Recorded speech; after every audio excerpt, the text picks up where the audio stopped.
बिस्मिल्लाहिर्रहमानिर्रहीम। अस्सलामु अलैकुम वरहमतुल्लाहि वबरकातुहू। 11th entrance carbons compound topic में हम लोगों ने अभी तक फंक्शनल ग्रुप की फिजिकल और केमिकल प्रॉपर्टी नहीं पढ़ी है। उसके अलावा तकरीबन हर चीज़ पढ़ लिया है। लास्ट क्लास तक हम लोगों ने पढ़ा था अल्केन, अल्कीन, अल्काइन यानी हाइड्रोकार्बन के फिजिकल और केमिकल प्रॉपर्टी। आज के इस लेक्चर में हम लोग फंक्शनल ग्रुप का फिजिकल और केमिकल प्रॉपर्टीज़ पढ़ेंगे। फंक्शनल ग्रुप में हमारे सिलेबस में दो ही फंक्शनल ग्रुप हैं जिसकी फिजिकल और केमिकल प्रॉपर्टी हमें पढ़नी है। पहला जो फंक्शनल ग्रुप हमें पढ़ना है वो है एल्कोहल, और उसके बाद दूसरा जो फंक्शनल ग्रुप है वो है कार्बोक्सिलिक एसिड। अगर आप समझें तो दोनों में एक चीज़ बड़ी कॉमन है, वो ये है कि एसिडिक हाइड्रोजन दोनों के पास है। उस एसिडिक हाइड्रोजन की वजह से दोनों का नेचर एसिडिक नेचर का होता है। ऑल्दो ये वीक एसिड होते हैं, चाहे वो एल्कोहल हो चाहे वो कार्बोक्सिलिक एसिड हो। एक और कॉमन चीज़ है वो ये है कि दोनों को अगर आप समझना चाहें तो एल्कोहल आता है non carbon containing functional group की कैटेगरी में, जबकि कार्बोक्सिलिक एसिड आता है कार्बन कंटेनिंग फंक्शनल ग्रुप की कैटेगरी में। अगर मैं आपको फॉर्मूला बताऊं शुरू में, तो ये एल्कोहल का फॉर्मूला है, जबकि ये कार्बोक्सिलिक एसिड का फॉर्मूला है। आपको क्या दिख रहा है कि दोनों में H है, and this hydrogen is called acidic hydrogen. इसी हाइड्रोजन की वजह से एल्कोहल एसिडिक नेचर का है और कार्बोक्सिलिक एसिड भी एसिडिक नेचर का है। हालांकि ये थोड़ा सा एडवांस कॉन्सेप्ट हो जाएगा एसिडिक हाइड्रोजन, लेकिन मैं आपको यहीं पे समझाता चलता हूँ। उस हाइड्रोजन को हम एसिडिक हाइड्रोजन कहते हैं जो ऑक्सीजन से जुड़ा रहता है। तो देखिए, कार्बोक्सिलिक एसिड में हाइड्रोजन कहाँ से जुड़ा है? ऑक्सीजन से। ऑक्सीजन से जो हाइड्रोजन जुड़े होंगे उसको एसिडिक हाइड्रोजन कहेंगे। जबकि अगर हम लोग बात करें अल्कीन की या अल्केन की, तो अल्केन में कार्बन से हाइड्रोजन जुड़ा रहता था। इस हाइड्रोजन को हम लोग एसिडिक हाइड्रोजन नहीं कहेंगे, नो एसिडिक हाइड्रोजन। क्यों? क्योंकि यहाँ ऑक्सीजन नहीं है। अगर हाइड्रोजन ऑक्सीजन से जुड़ेगा तभी एसिडिक कहलाएगा, अदरवाइज एसिडिक हाइड्रोजन नहीं कहलाएगा।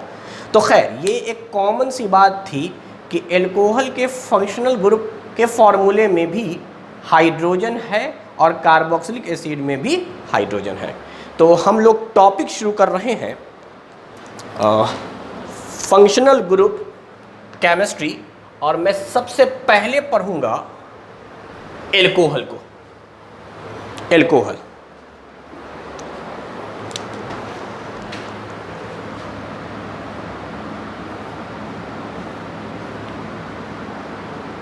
एल्कोहल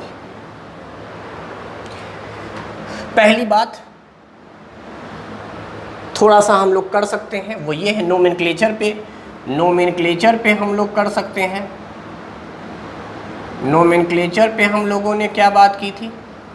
नोमेनक्लेचर पे बात ये की थी कि अगर हमें IUPAC में नाम लिखना हो तो हम लोग लिखते थे अल्केनोल, अल्केनॉल। और अगर हमें कॉमन नाम लिखना होता था तो हम लोग लिखते थे अल्काइल एल्कोहल। जैसे एक कार्बन होगा तो मिथेनॉल, मिथाइल एल्कोहल। दो कार्बन होते थे इथेनॉल, इथेनॉल, इथाइल एल्कोहल। तीन कार्बन होते थे तो प्रोपेनॉल, प्रोपाइल एल्कोहल। ये नंबर ऑफ कार्बन पे डिपेंड करता था। अच्छा, अगर हम इसके फॉर्मूले पर आते हैं, फॉर्मूला, तो फॉर्मूला होता है CnH2n+1। यही अल्काइल का फॉर्मूला है, और एल्कोहल का फॉर्मूला OH। और अगर हम लोग बात करें तो देखो, एक हाइड्रोजन तुम और अगर जोड़ दोगे तो ये फॉर्मूला बन जाएगा CnH2n+2। दिस इज अल्केन, और इसी में एक ऑक्सीजन जोड़ देना खाली। तो ये फॉर्मूला है जहां फंक्शनल ग्रुप को अगर पहचानना हो तो फंक्शनल ग्रुप खाली है OH। लिख सकते हैं non carbon functional group, non carbon monovalent functional group.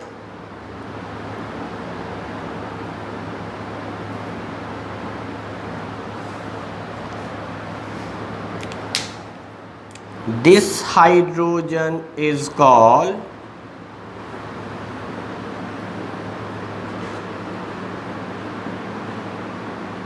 acidic hydrogen।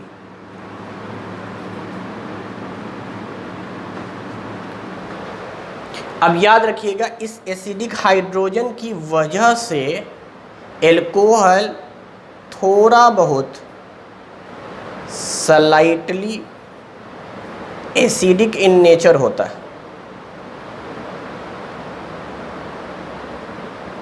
Slightly acidic in nature. दूसरी बात, इसी हाइड्रोजन की वजह से ये बनाता है, it forms hydrogen bond.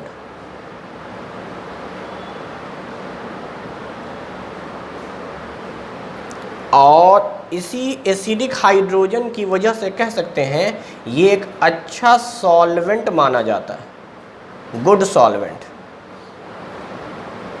Good solvent. तो एक जनरल हम लोगों ने बात कर ली एल्कोहल की कि IUPAC में क्या नाम होता है, कॉमन में क्या होता है, फॉर्मूला क्या है इसका, फंक्शनल ग्रुप क्या है। हालांकि तमाम बातें हम लोगों ने पहले के लेक्चर में भी पढ़ रखे हैं। तो एल्कोहल में हमें यहाँ क्या पढ़ना है, तो देखिए जनरली जो हम एल्कोहल का मतलब समझते हैं वो है इथेनॉल या इथाइल एल्कोहल। यानी एल्कोहल में हमें जो पढ़ना है वो इथाइल एल्कोहल पढ़ना है। ये एक कंपाउंड है जिसका नाम IUPAC में इथेनॉल है और कॉमन में यही कहलाता है इथाइल एल्कोहल। Ethyl alcohol. अच्छा, इसको कॉमनली सिर्फ एल्कोहल भी बोलते हैं। हालांकि एल्कोहल पूरी फैमिली का नाम है, लेकिन आम बोल चाल में जो हम लोग बोलते हैं कि एल्कोहल है या एल्कोहल फ्री है, या ड्रिंक करने के सेंस में जो इस्तेमाल करते हैं एल्कोहल को, वो इथेनॉल होता है। यानी इथेनॉल जनरल बोलचाल में एल्कोहल बोला जाता है।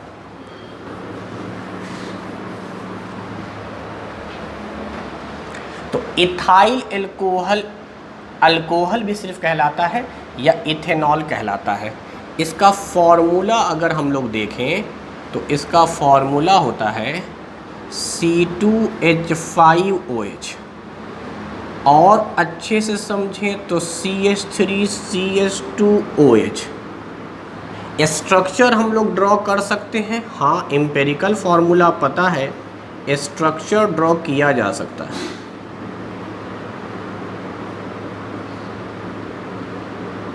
पूरा मॉलिक्यूलर फार्मूला लिख सकते हैं बिल्कुल, 2 कार्बन 6 हाइड्रोजन 1 ऑक्सीजन। तो ये है हमारा ethyl, this is alcohol.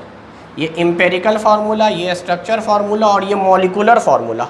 Ethanol, ethanol, ethyl alcohol, ethyl alcohol, जैसे भी हो आप स्ट्रक्चर देख लें।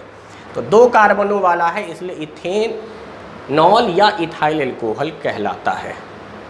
इसकी अगर हम लोग प्रॉपर्टीज़ पर आए पहले कि इसकी क्या क्या प्रॉपर्टीज़ है, तो पहली बात ज़रूर याद रखिए, इसका मेल्टिंग पॉइंट। क्वेश्चन आता है, इसका मेल्टिंग पॉइंट है -117 डिग्री सेल्सियस, -117 डिग्री सेल्सियस। और बॉइलिंग पॉइंट है 78 डिग्री सेल्सियस। ये 2 बातों को जहन में आपके रखना है, melting and boiling point, melting and boiling point. यहीं से 1-2 प्रॉपर्टी आपको समझ में आ जाएगी। तो हम लोग काम क्या करेंगे, कई बार ऑप्शन में डिग्री सेल्सियस नहीं रहता, केल्विन रहता, तो आप इसके केल्विन वैल्यू निकाल सकते हैं। 273 जोड़ देते हैं, -117 + 273,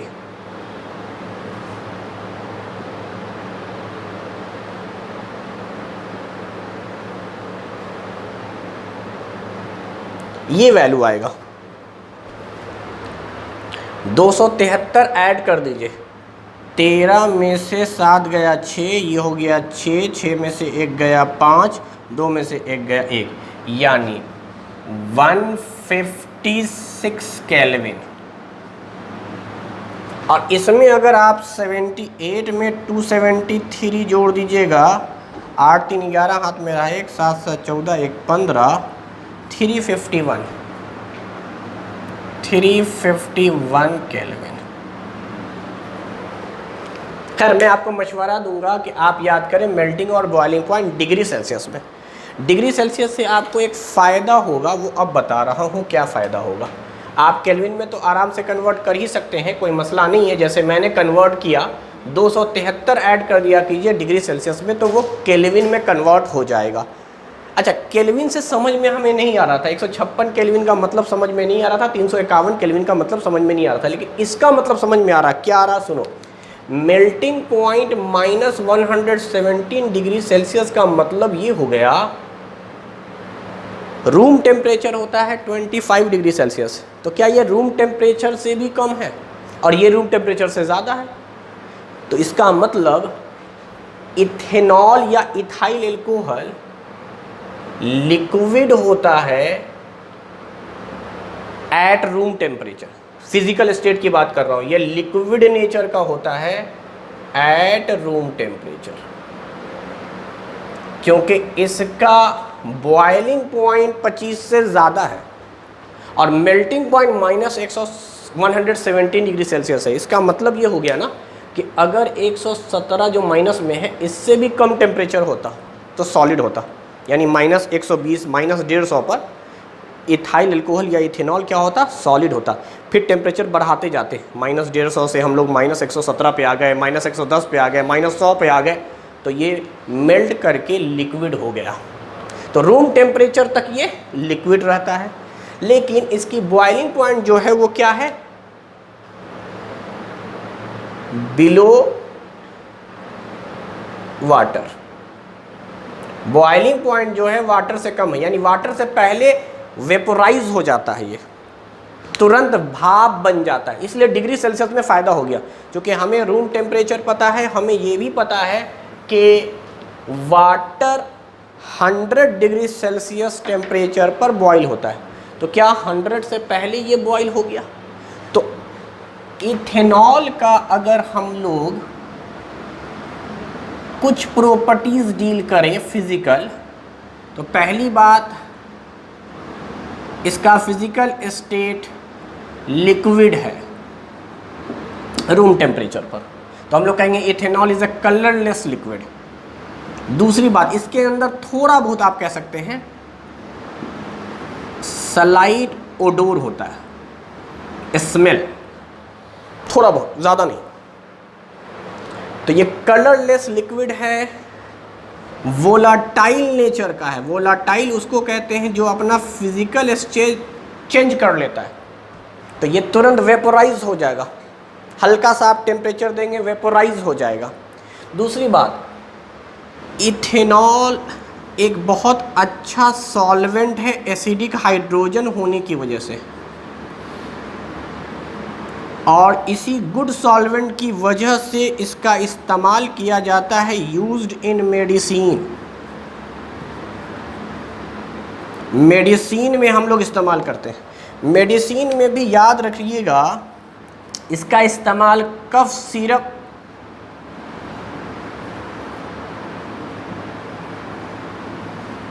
और एक बहुत ही अच्छा एंटीसेप्टिक बनाने में यूज़ होता है।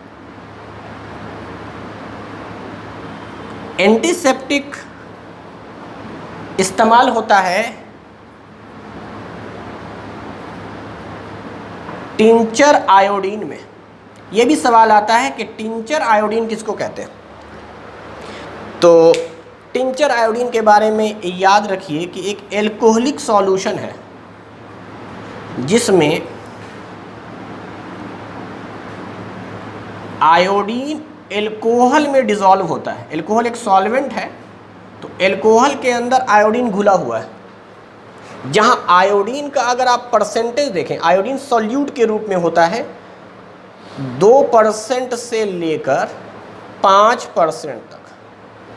तो आयोडीन प्लस एल्कोहल, एल्कोहल में भी मैं बोल रहा हूं इथेनॉल, इथेनॉल। तो अगर आप टिंचर आयोडीन के बारे में लिखना चाहते हैं कहीं पर फॉर्मूला तो आप ऐसे लिखेंगे, iodine means I2 plus ethanol C2H5OH। This is called tincture iodine and it act as antiseptic. तो एंटीसेप्टिक की तरह भी इस्तेमाल किया जाता है। इसके अलावा इसका इस्तेमाल फ्यूल के रूप में भी आजकल हो रहा है, यूज्ड इन फ्यूल। फ्यूल में क्यों इस्तेमाल होता है अब वो देख लेते हैं।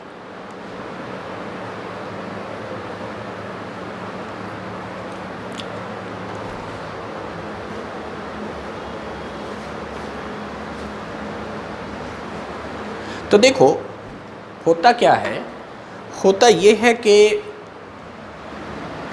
ये कंबशन रिएक्शन करता है। मैं कुछ रिएक्शन यहीं पे बताता चला जाऊंगा। हालांकि ये फिजिकल प्रॉपर्टी है और कंबशन एक केमिकल प्रॉपर्टी है। कंबशन रिएक्शन हम लोगों ने अल्केन, अल्कीन, अल्काइन में भी पढ़ा था। खैर ये है हमारा इथेनॉल। ऑक्सीजन के प्रेजेंस में ये रिएक्शन करता है। ऑक्सीजन के प्रेजेंस में क्या होगा, सारे सिग्मा बॉन्ड ब्रेक हो जाएंगे और यहाँ कार्बन डाइऑक्साइड प्लस हाइड्रोजन, और आप जानते हैं कि यहाँ पर एनर्जी निकलती है हीट के फॉर्म में या फ्लेम के फॉर्म में। पढ़ाया गया है कि अगर कार्बन हाइड्रोजन का रेशियो अगर आप देखें तो ये बिल्कुल अल्केन जैसा आपको मिलेगा। This is alkane. और अल्केन में जो फ्लेम आता था या हीट आती थी, एनर्जी आती थी, ये फ्लेम होता था ब्लू कलर का, ब्लू कलर फ्लेम, जो बेसिकली नॉन सूटी नेचर का है, या यूं कहो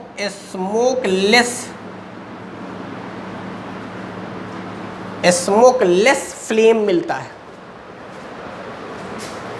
तो एक बहुत ही अच्छा कंबशन रिएक्शन ये माना जाता है, इसलिए इसका इस्तेमाल करते हैं हम लोग एडिटिव पेट्रोलियम सोर्स के रूप में। तो एक अच्छे फ्यूल के रूप में भी इसको इस्तेमाल किया जाता है। हाँ, अब रह गई बात बैलेंसिंग की कि हम क्या इसको बैलेंस कर सकते हैं। तो ज़रा देखिए, कार्बन कितना है रिएक्टेंट में 2 पीस, तो प्रोडक्ट में भी 2 पीस। कार्बन तो हो गया बैलेंस। हाइड्रोजन देखते हैं, 5 and 1 6 hydrogen, 6 hydrogen means 3 water. अब बारी किसकी आई है, ऑक्सीजन की। ऑक्सीजन कितने हो गए, 3 और यहाँ 4, 7 हो गए। 7 में से 1 ऑक्सीजन तो यहाँ है, तो बचे कितने, 6।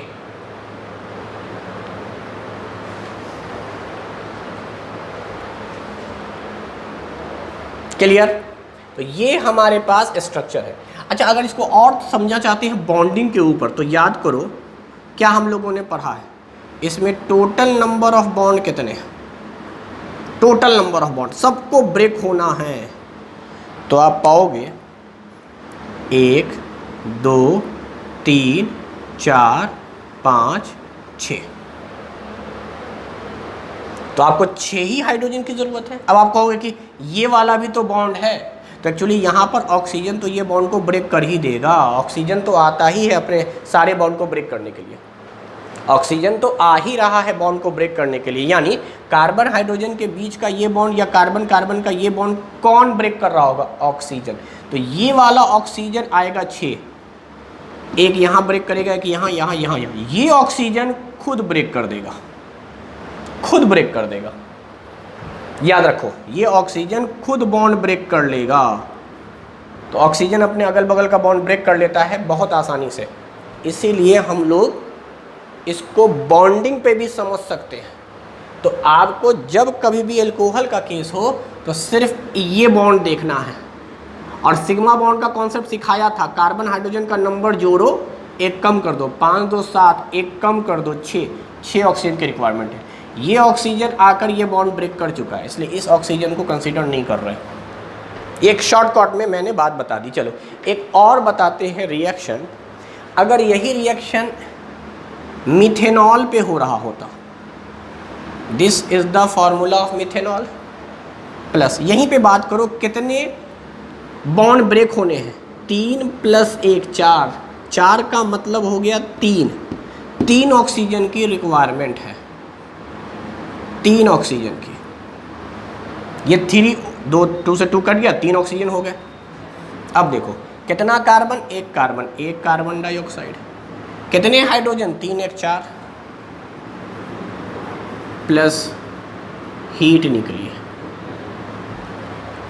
बैलेंस करते हैं, कार्बन तो बैलेंस्ड, हाइड्रोजन बैलेंस्ड, ऑक्सीजन देखना है तो 3 यहाँ, 1 यहाँ, 4 oxygen, 2 and 2 4 oxygen.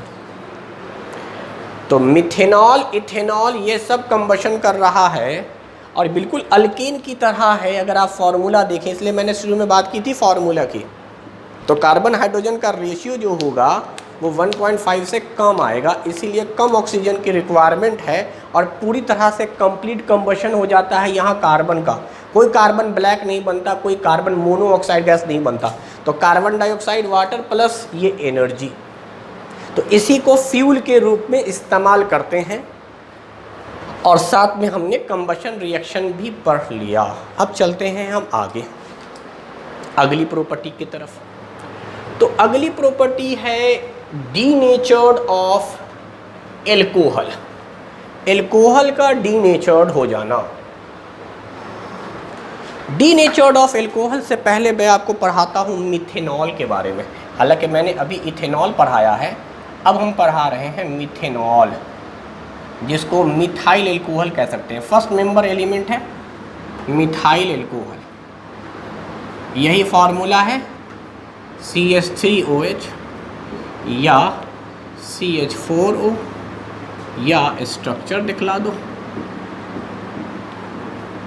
This is called methanol या मिथाइल एल्कोहल।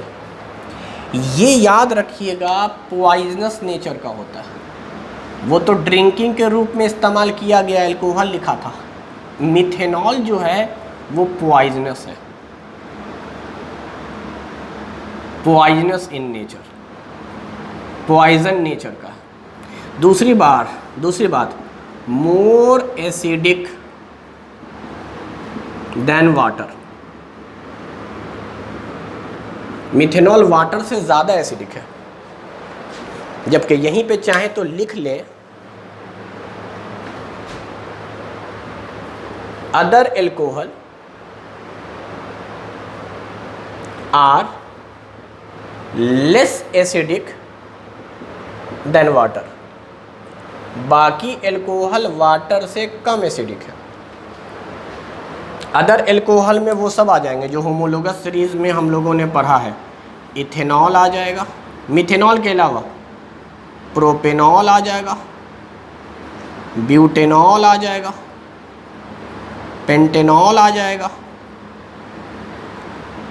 और ऐसे भी हम लोगों ने पढ़ा है जैसे जैसे होमोलोगस सीरीज में ऊपर से नीचे आते हैं एसिडिक कैरेक्टर घटता जाता है, क्योंकि साइज बढ़ता जाता है। तो ये याद रखिए, अगर मैं ऑर्डर की बात करूं तो मैं यहाँ लिखूंगा methanol is more acidic than water and water is more acidic then ethanol, ethanol is more acidic then propanol, propanol is more acidic then butanol. जैसे जैसे आप आगे बढ़िएगा। तो अच्छी बात ये हुई कि इसका इस्तेमाल हम लोग ड्रिंकिंग में नहीं करते हैं, इन सब का ड्रिंकिंग में करते हैं। वाटर तो खैर ड्रिंकिंग है ही, लेकिन ये सब का भी इस्तेमाल आप ड्रिंकिंग में करते हैं। ये ड्रिंकिंग में इस्तेमाल किया जाता है, पिया जाता है, क्यों? कम एसिडिक है। वाटर का भी इस्तेमाल करते हैं हम लोग, ड्रिंक में। ये नॉट इन ड्रिंकिंग, ड्रिंकिंग में इस्तेमाल नहीं करते ड्यू टू पॉइजनस नेचर या more acidic, not in drinking. याद रखिएगा इथेनॉल जो है वो सिर्फ ड्रिंक कहलाता है, क्योंकि यहीं से बनता है आपका वाइन, शराब, इथेनॉल से। और मिथेनॉल पॉइजनस नेचर का है। अच्छा, इथेनॉल कह सकते हैं बेहोश करने के लिए काफ़ी, यानी असर तो रखता है इथेनॉल लेकिन बहुत कम। ये तो लेथल नेचर का है, पॉइजनस नेचर मीन्स लेथल।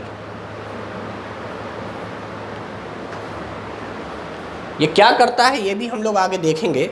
फिलहाल आप जानिए कि मिथेनॉल एक्चुअली जहरीला है हमारे लिए, पॉइजनस नेचर का है, इसका हम लोग कभी भी इस्तेमाल नहीं करते हैं, बाकी सबका हम लोग इस्तेमाल करते हैं। तो ये एक हल्की सी बात हो गई। ये क्या कर सकता है, ये डिप्रेस कर देता है, depressed metabolic rate, metabolic rate यानी मेटाबॉलिक रेट को स्लो कर देता है। तो एडिक्शन के रूप में भी इथेनॉल का इस्तेमाल करते हैं, मतलब लोग एडिक्टेड हो जाते हैं इसको पीने के, नशा है। चलिए खैर, इधर हम लोग आते हैं। मिथेनॉल पॉइजनस इन नेचर है, मोर एसिडिक देन वाटर हो गया। एक प्रॉपर्टी में और इसमें लिख देता हूँ, वो ये कि आपने सुना होगा शराब का लगातार इस्तेमाल करने से लीवर ख़राब हो जाता है, या मिथेनॉल पॉइजनस नेचर का है। तो जहन में ये आया कि भाई इसका असर क्या होता होगा और कैसे होता होगा। तो देखो, मिथेनॉल ख़तरनाक इसलिए है क्योंकि ये करता क्या है, इन लीवर में जाता है, जो कि आप बायोलॉजी में पढ़ते होंगे सबसे बड़ा ग्लैंड है ये लीवर। तो लीवर के अंदर जाकर ये क्या करेगा, इट ऑक्सीडाइजेज इनटू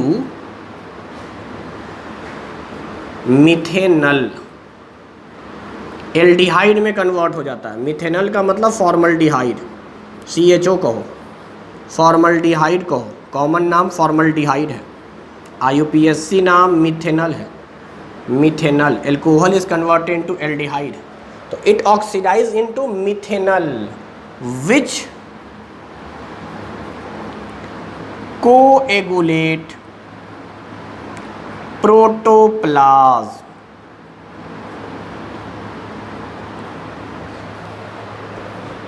प्रोटोप्लाज्म का थक्का जमा देता है, जो प्लाज्म है, लिक्विड है, उसका वो थक्का जमा देता है, इसीलिए लीवर में प्रॉब्लम क्रिएट हो जाती है। इथेनॉल भी करता है इथेनल बनाकर, लेकिन उसका असर कम होता है, मिथेनल का असर ज़्यादा होता है, मोस्ट इफेक्टिव है। तो मिथेनल जो है यानी फॉर्मल्डिहाइड, वो प्रोटोप्लाज्म को कोएगुलेट कर लेता है, जिसकी वजह से डेथ हो जाती है, इसलिए लेथल नेचर का है और जहरीला कहलाता है।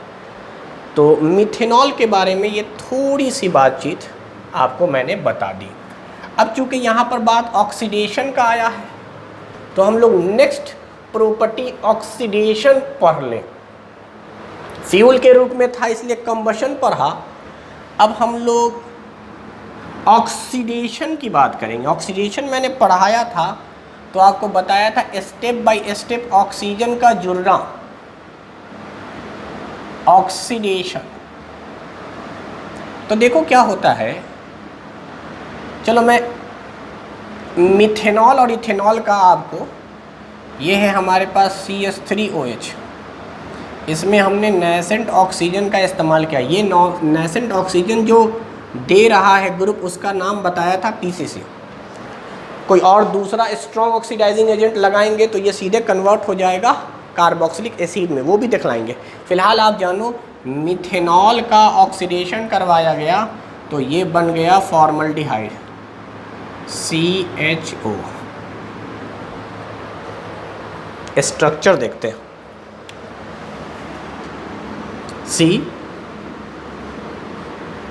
This is the structure. इस पर ऑक्सीजन लगाया गया, मैंने बताया था कि किसी एक कार्बन हाइड्रोजन के बॉन्ड को ब्रेक करके ऑक्सीजन ऐड कर देना या इंसर्ट कर देना, और ये भी पढ़ाया था कि अगर एक ही कार्बन पे दो दो एल्कोहल हुए तो ये स्लाइटली अनस्टेबल होगा। हालांकि इसको हम लोग कहते हैं जेमिनल एल्कोहल। जेमिनल एल्कोहल, एक ही कार्बन पर अगर दो दो OH हो जाए तो क्या होता है, डिहाइड्रेशन, यानी वाटर रिलीज हो जाएगा। वाटर रिलीज हो जाएगा। तो वाटर कैसे रिलीज होगा वो देखते हैं।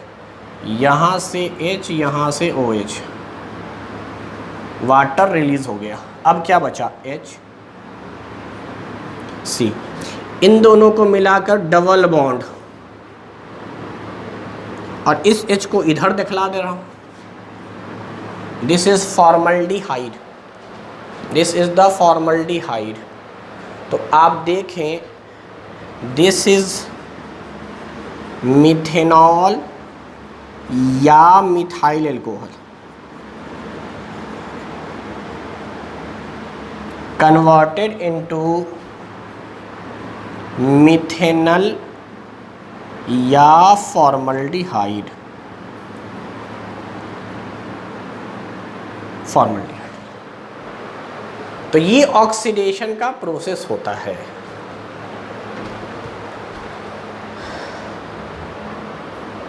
अगर ये आपने उतार लिया तो मैं इसी में चेंजेस कर देता हूं। इथेनॉल का ऑक्सीडेशन C2H5OH,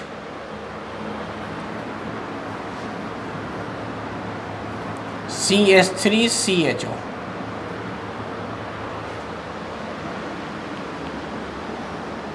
स्ट्रक्चर अगर बनाएंगे हम इथाइल एल्कोहल का तो ये स्ट्रक्चर बनेगा। एक कार्बन पर 3 हाइड्रोजन, दूसरे कार्बन पे 2, 2 carbon 5 hydrogen, OH। This is called ethyl alcohol या इथेनॉल।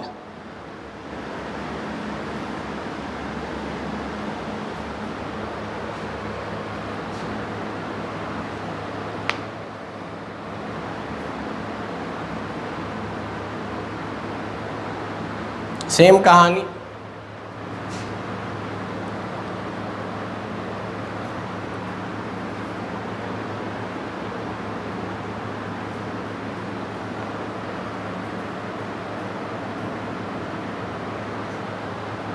IUPAC में इसका नाम इथेनॉल है और ये है एसीटल्डिहाइड।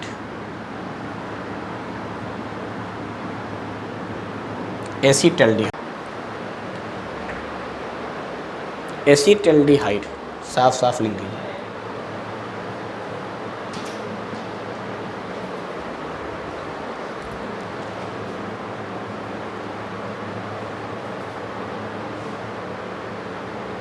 एसीटल्डिहाइड, ठीक है। तो ये हमारा ऑक्सीडेशन हो गया। अब देखो, इसी में दोबारा से अगर हम ऑक्सीडेशन करवा देते फिर से दूसरी बार, तब ये बन जाता एसिटिक एसिड। अब इसको हम लोग कैसे दिखला रहे हैं वो सुनो। अगले स्टेप पे तो बड़ा आसान है। यहाँ से इस पर कार्बन हाइड्रोजन के बीच में ऑक्सीजन आ जाएगा। तो ये हो चुका आपका। अब देखिए, हम लोग डायरेक्ट जो स्ट्रॉन्ग ऑक्सीडाइजिंग एजेंट है उसके बारे में आपको बताया था मैंने कि अगर हम लोग एल्कोहल का स्ट्रॉन्ग ऑक्सीडाइजिंग एजेंट के प्रेजेंस में रिएक्शन करा दें, जो कि होता था अल्कलाइन KMnO4 पोटेशियम परमैंगनेट, या एसिडिफाइड K2Cr2O7,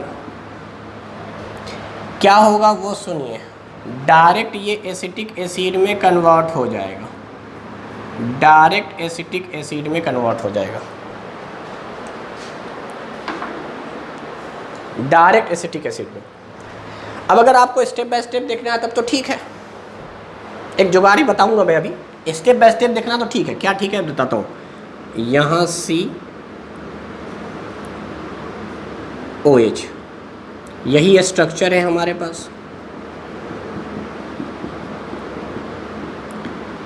पहले स्टेप पर स्टेप बाय स्टेप प्रोसेस है। ऑक्सीजन आया तो यहाँ पर आएगा,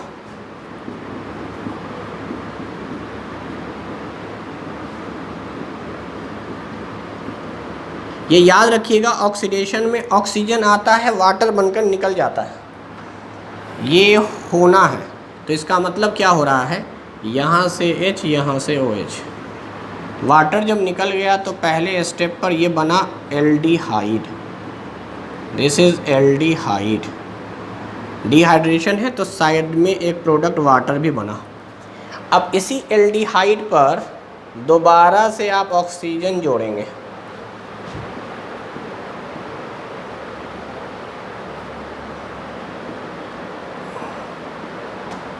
यही ऑक्सीजन आके इंसर्ट हो गया। क्लियर?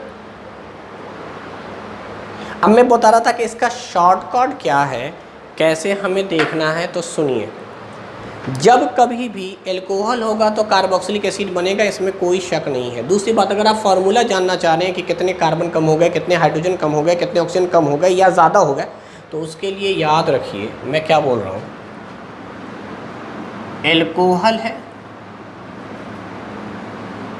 अगर आपने एक ऑक्सीजन ऐड किया, एक ऑक्सीजन,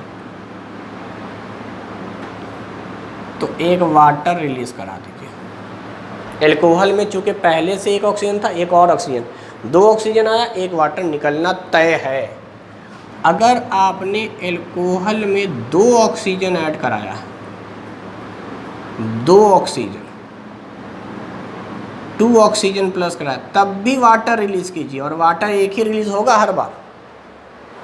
तो यहाँ पर जो प्रोडक्ट बनता है जनरली वो माइल्ड है, एल्डिहाइड बनेगा, और यहाँ कार्बोक्सिलिक एसिड बनेगा। ये बात जहन में रही तो डायरेक्ट फार्मूला लिखना सीख जाएंगे, स्टेप बाय स्टेप करने की ज़रूरत नहीं पड़ेगी कि आपको जब भी ऑक्सीजन जोड़ना हो वाटर तो रिलीज होना ही है।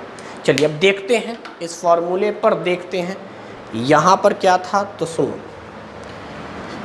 फार्मूला था एल्कोहल में इथेनॉल।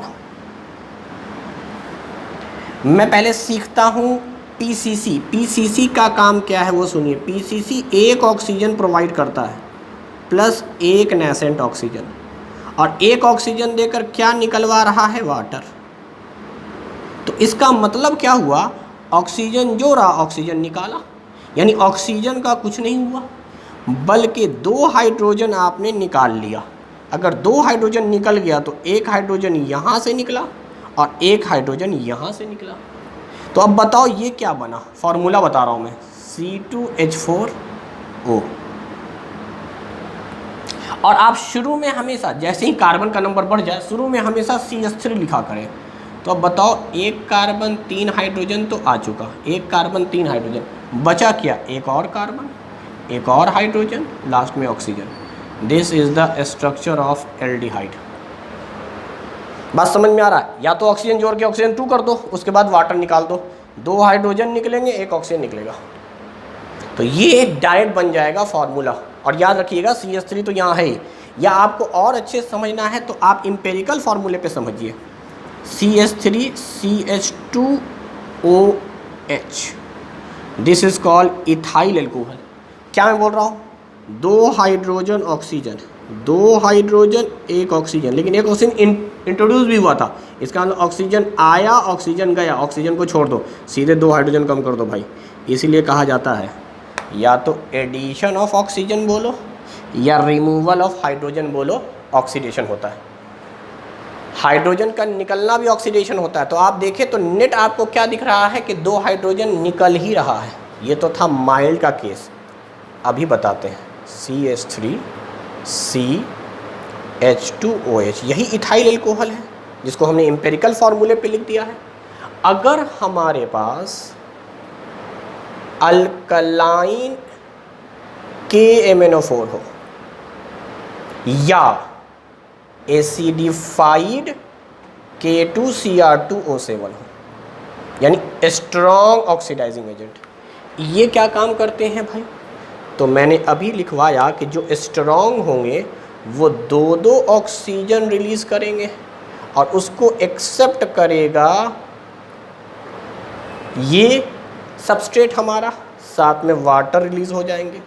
तो गौर से समझना बात को, 2 हाइड्रोजन कम किए हो, 2 हाइड्रोजन तो कम होगा ही होगा, साथ में 2 ऑक्सीजन जोड़कर 1 ऑक्सीजन निकाल रहे हो। इसका मतलब क्या, ओवरऑल 1 ऑक्सीजन जुड़ा, 2 जोड़कर 1 निकाल रहे हो तो 1 तो जुड़ा रह गया ना, तो 2 हाइड्रोजन निकाल कर ऑक्सीजन जोड़ दो हाइड्रोजन की जगह पर, CH3C, हाइड्रोजन निकाले हो ऑक्सीजन जोड़ो और लास्ट में OH तो है ही। This is acetic acid, direct लिखना सीख गया, CH3COOH। तो हम लोग लीवर के अंदर बात करेंगे तो मिथेनॉल मिथेनल में कन्वर्ट हो गया था, माइल्ड ऑक्सीडाइजिंग एजेंट वहाँ पे होता है, जिसकी वजह से वो कन्वर्ट हो जाता है एल्डिहाइड में, और वो एल्डिहाइड जो था मिथेनल, वो करता क्या है, प्रोटोप्लाज्म को कोएगुलेट कर देता है, जिसकी वजह से इंसान की डेथ तक हो जाती है। तो हम लोग बात कर रहे थे डीनेचर्ड की। तो डीनेचर्ड की कहानी आपको पहले भी मैंने सिखाई है, और वो ये सिखाई है कि असल में इथेनॉल जो है उसका तो आपने देख ही लिया एप्लीकेशन क्या है भाई। तो इथेनॉल का एप्लीकेशन ये है कि वो एक अच्छा सॉल्वेंट है, फ्यूल के रूप में भी इस्तेमाल कर सकते हैं, एंटीसेप्टिक के रूप में भी इस्तेमाल किया जाता है, कफ सिरप वगैरह बनाया जाता है, और साथ ही साथ उसका जब हम ऑक्सीडेशन करेंगे तो एसिटिक एसिड बन जाएगा, जो कि मैं नेक्स्ट टॉपिक में लूँगा। तो बताऊँगा कि एसिटिक एसिड विनेगर है, तो एक तरह से प्रिजर्वेटिव के रूप में इस्तेमाल करते हैं हम लोग विनेगर का, जिससे आप कह सकते हैं पिकल्स वगैरह जो होता है, अचार वगैरह जो होता है, उसका प्रिजर्वेटिव होता है वो विनेगर। तो एसिटिक एसिड बना सकते हैं, उसका रूप बदल के हम दूसरे रूप में इस्तेमाल कर सकते हैं। तो क्वेश्चन ये उठा कि डीनेचर्ड क्या था। तो भाई इथाइल एल्कोहल हमारे लिए बड़ा इंपॉर्टेंट है, कई रूप में इस्तेमाल करते हैं हम। तो बहुत सारी कंपनियां हैं जो इथेनॉल बनाती हैं और उसका ट्रांसपोर्ट करती हैं।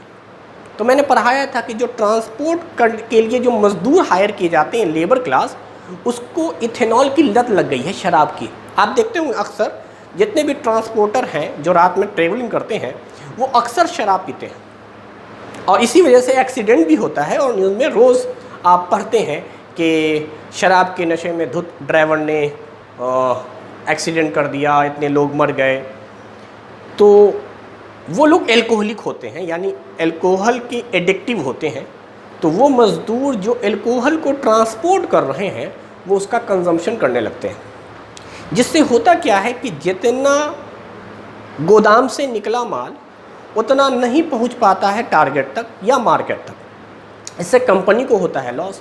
तो कंपनी क्या करती है, उससे बचने के लिए कि जो लेबर क्लास है इसकी चोरी ना करे इथाइल एल्कोहल की, या इस्तेमाल ना करे, वो करते क्या है, इथाइल एल्कोहल में मिथेनॉल मिक्स कर देते हैं, या उन्हीं लेबरों से करवाते हैं कि इन बोतलों में मिथेनॉल मिक्स कर दो। अब उनको नहीं पता कि ये क्यों करवाया जा रहा है, लेकिन ये माइंड गेम है। एक्चुअली वो कंपनी वाला नहीं चाहता है कि इथाइल अल्कोहल अब ये पिएं, क्योंकि उनको पता है कि मिथाइल अल्कोहल जहरीला है।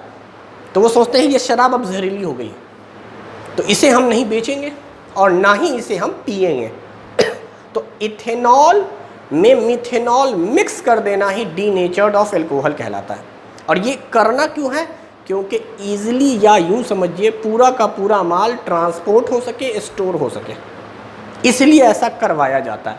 इसी को डीनेचर्ड ऑफ एल्कोहल कहते हैं। खैर, तो ये सारी की सारी प्रॉपर्टीज़ जो थी वो फिज़िकल प्रॉपर्टी थी। अब चलिए केमिकल प्रॉपर्टीज़ की तरफ आते हैं, जिसमें मैंने आपको एक बात तो बता ही दी थी, कंबशन रिएक्शन और ऑक्सीडेशन रिएक्शन। तो हम इसके आगे की बातचीत करेंगे, और आगे की बातचीत में क्या होगा वो सुनिए। सबसे पहले हम आते हैं एल्कोहल के प्रिपरेशन पे, कि एल्कोहल को प्रिपेयर्ड करना है तो कैसे होगा। तो याद करो, जो हमने पीछे के रिएक्शंस पढ़े हैं मैं उसी पर आता हूँ। क्या हम लोग एडिशन रिएक्शन करा सकते हैं? एडिशन ऑफ वाटर, याद कीजिए, मार्कोनिकॉफ रूल पढ़ाया होगा। ये है CH2 double bond CH2, ethene, या कॉमन नाम है इथाइलीन।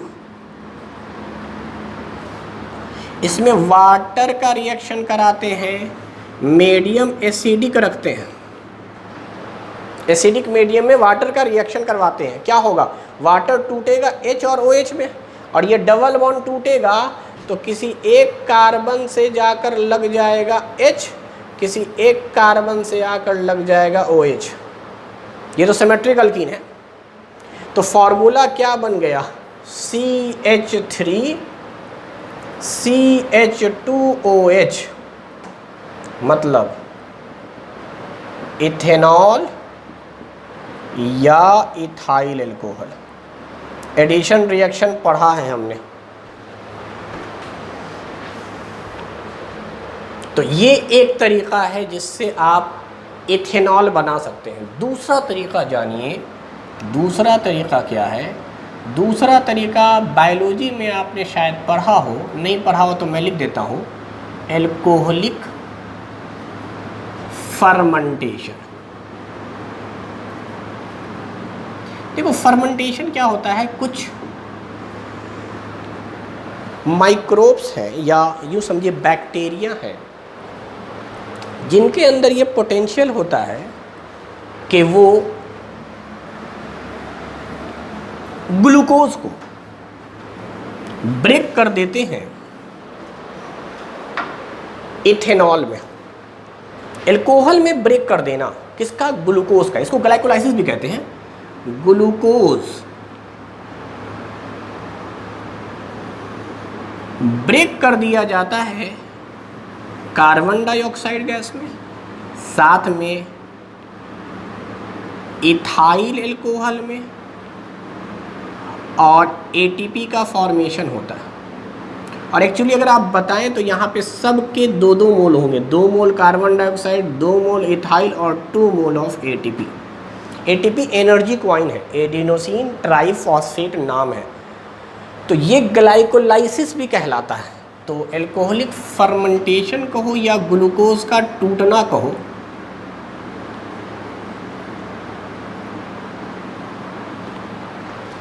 तो इसमें भी आपको इथाइल अल्कोहल मिल जाएगा।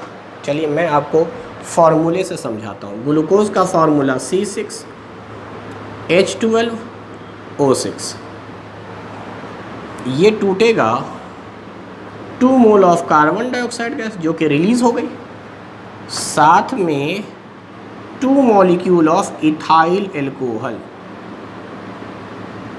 साथ में एनर्जी।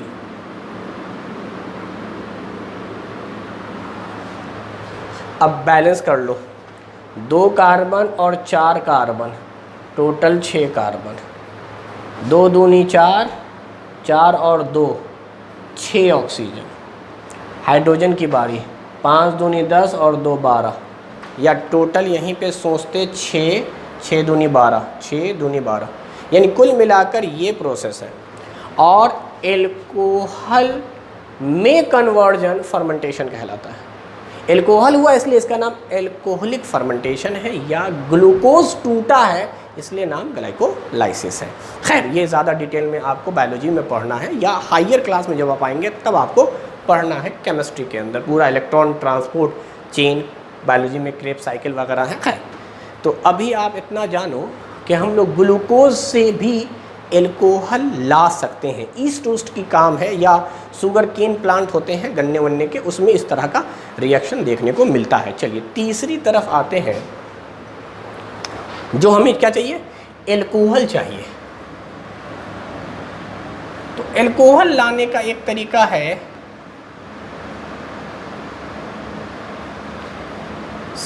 सैप्नोफिकेशन, या सैप्नोफिकेशन, सॉप बनाते हैं। ये पढ़ाया गया होगा आपको कि इसमें होता क्या है कि ईस्टर का हम लोग बेस के प्रेजेंस में रिएक्शन कराते हैं, और यहाँ पे बनता है साल्ट प्लस एल्कोहल। ये साल्ट जो है वो एक तरह से आप कह सकते हैं मेटालिक ईस्टर है, मेटालिक ईस्टर, इसी को सोप कहते हैं, साबुन। चलिए देखते हैं, ये फॉर्मूला है हमारे पास C2H5 C double bond O ओ। इधर भी ईस्टर का फॉर्मूला ये, इधर भी हमें रखना है C2H5। अब इसमें हम लोग इस्तेमाल करेंगे बेस का, डैट इज़ NaOH। हम अच्छे से जानते हैं बेस रिलीज करेगा OH और ये बॉन्ड यहाँ से टूटेगा तो क्या होगा, O पर आकर लगेगा Na। फॉर्मूले के हिसाब से it is converted into C2H5 C double bond O। O पर आ गया माइनस चार्ज, सोडियम यहाँ प्लस चार्ज, साथ में C2H5OH। देखो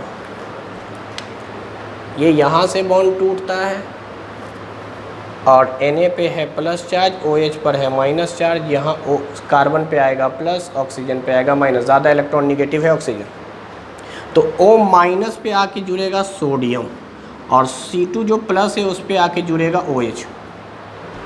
तो दिस इज़ कॉल्ड इथेनॉल और ये बन गया हमारा एक तरह का सॉप या मेटालिक ईस्टर। पूरा प्रोसेस सैप्टिफिकेशन कहलाता है, यानी ईस्टर का बेस के प्रेजेंस में रिएक्शन करा देंगे। और ये तीनों रिएक्शन कहीं ना कहीं हमने पढ़ा है। ये वाला रिएक्शन हो सकता है आपके लिए नया हो अगर बायोलॉजी में आपने नहीं पढ़ा है तो, मगर केमिस्ट्री में मैंने आपको ये रिएक्शन पहले भी पढ़ा रखा है। और साथ में जो पहला रिएक्शन आपको मैंने दिया था कि अल्कीन में वाटर का हम एडिशन करा देते हैं, अल्कीन में वाटर का एडिशन कराकर भी बनाया जाता है एल्कोहल। तो ये तो था थोड़ा सा प्रिपरेशन के कुछ स्टेप्स। अब केमिकल प्रॉपर्टी में जो एल्कोहल हमें पढ़ना है उसमें दो रिएक्शन हम लोग पहले डील कर चुके हैं। उसके फिजिकल प्रॉपर्टी को जब डील कर रहे थे तो उसी वक्त समझाया था कि वो अच्छा फ्यूल क्यों है, कि वो कंबशन रिएक्शन होता है, कार्बन हाइड्रोजन का रेशियो बिल्कुल अल्केन जैसा होता है, इसलिए ब्लू कलर का नॉन सूटी या स्मोकलेस ट्रांसपेरेंट फ्यूल निकलता है। तो इन्वायरमेंट फ्रेंडली भी है और जहाँ बहुत ज़्यादा एनर्जी वगैरह रिलीज़ होती है, तो इसीलिए हम लोग कहते हैं कि वो फ्यूल के रूप में इस्तेमाल कर सकते हैं। दूसरा हम लोगों ने बताया था कि मिथेनॉल जो है या मिथेनल जो है वो बहुत ज़्यादा हार्मफुल क्यों है, वो इसलिए है क्योंकि लीवर के अंदर मिथेनॉल में ऑक्सीडाइज हो जाता है, तो वहाँ पे ऑक्सीडेशन रिएक्शन पढ़ लिया हम लोगों ने। अब मैं यहाँ तीसरा केमिकल प्रॉपर्टीज़ पढ़ूँगा, नंबर 1 रख रहा हूँ, अलग सी बात है क्योंकि 2 तो हमने फिजिकल में पढ़ लिया था। तो केमिकल प्रॉपर्टीज़ में अब हम लोग आगे के रिएक्शन देखेंगे, वो सुनिए क्या है। चूँकि यहाँ पर ये एसिड की तरह काम करता है तो इट मतलब एल्कोहल रिएक्ट्स विथ मेटल। आपने पढ़ा होगा मेटल नॉन मेटल चैप्टर में कि मेटल एसिड के साथ रिएक्ट करके हाइड्रोजन गैस रिलीज करते हैं। एग्जैक्टली सेम चीज़ यहाँ पे होगा, क्योंकि ये एल्कोहलिक नेचर का है, सॉरी एसिडिक नेचर का है। मैंने पहले पढ़ाया था एसिडिक हाइड्रोजन होते हैं, तो ये मेटल से रिएक्ट करते हैं। C2H5OH किससे रिएक्ट करेगा? मेटल से। Sodium is a metal. अब बताओ क्या होगा, ये एसिड है due to this acidic hydrogen, जो O से H लगा हुआ है, यही H निकलेगा और बदले में सोडियम आ जाएगा, यानी C2H5ONa। Na पर प्लस चार्ज, O पर माइनस चार्ज, प्लस क्या ये H निकला तो H। अब H अकेला एटम के फॉर्म में नहीं रहता। मैंने बताया है दुनिया में 7 चीज़ें हैं जो 2 के फॉर्म में पाई जाती हैं। 2 मतलब मॉलिक्यूल फॉर्म में एग्जिस्ट करती हैं। उन 7 चीज़ों में आपको पढ़ाया गया hydrogen gas, nitrogen gas, oxygen gas, उसके बाद फ्लोरीन, क्लोरीन, ब्रोमीन, आयोडीन, यानी हेलोजन, हाइड्रोजन, नाइट्रोजन, ऑक्सीजन। ये जब भी रहेंगे 2 के फॉर्म में एग्जिस्ट करेंगे। तो इसका मतलब एक हाइड्रोजन और चाहिए आपको, एक हाइड्रोजन और चाहिए तब दूसरा हाइड्रोजन पहले हाइड्रोजन के साथ मिलेगा, यानी सबको 2 से रिएक्शन को मल्टीप्लाई कर दो, बैलेंस करेला।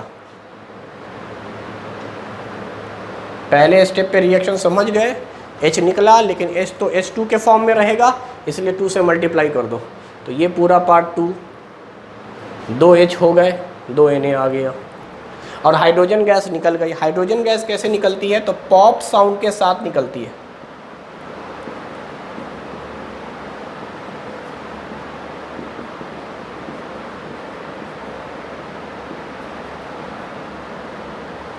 ठीक, बोलिए। तो ये रिएक्शन हम लोगों ने पढ़ लिया। एक और बात आपको पढ़ाते हैं, जब ये एसिडिक ही नेचर का है तो सिर्फ मेटल से क्यों रिएक्ट करेगा?